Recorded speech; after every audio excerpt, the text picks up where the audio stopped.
So why do people buy FP&A systems? I think in addition to the obvious, we want to get off Excel, we want our reporting to be better. It's often driven by a need for faster and more accurate forecasting. And along with that, you get into the realms of what if scenarios. What if this happens? What if that happens? And the point of those is, yeah, if you have a specific event and you want to know what happens, if we close the manufacturing plant in Cambridge or whatever, then good, that's a what if scenario.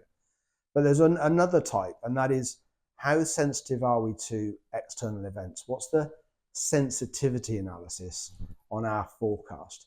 So, I mean, there's a lot going on at the minute. Everyone obviously can say climate change. It's a bit pat to say climate change, but it will have an impact. What is the impact of higher electricity costs, for instance, or moving a plant across from fossil fuel to electric?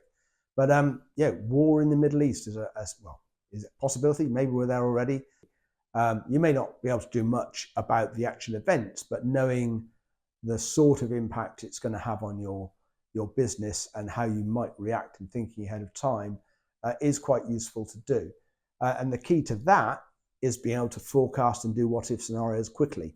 If it's taking you 2 weeks to do every scenario, you're never going to get there. You're never going to have the time. But if you've got a system that allows you to plug in variables and just do a high level sensitivity analysis, perhaps 3 or 4 scenarios in a day.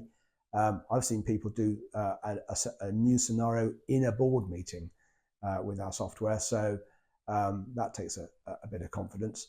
But that's the sort of level you can get to when you've got a sort of a new modern dynamic forecasting system.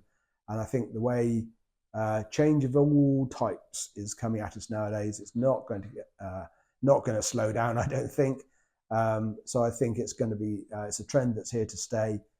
More and faster forecasting is definitely going to be a subject of the next few years, I think.